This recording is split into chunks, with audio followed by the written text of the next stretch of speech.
Thank you for your purchase of Funride Everest tricycle. This beautiful product comes with strong body, wide wheelbase, musical head and attractive looks. This beautiful product can be assembled in some simple steps by using these parts. You will also need a piler and a screwdriver to assemble. Step 1. Take the main body and place rear wheels to the main body with the help of axle pin on both sides.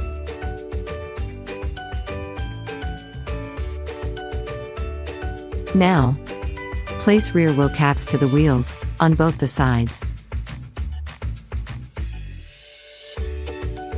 It's time to insert front fork complete a main body to be able to place handle. Now place handle to the fork with a lep of lock button. In the next step, fix handle to fork with the help of plastic bolt.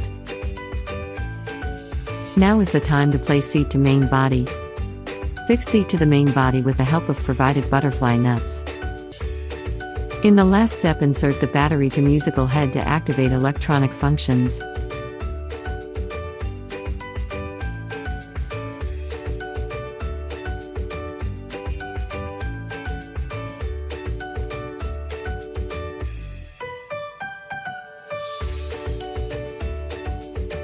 Your beautiful Everest TRI cycle is now ready to use.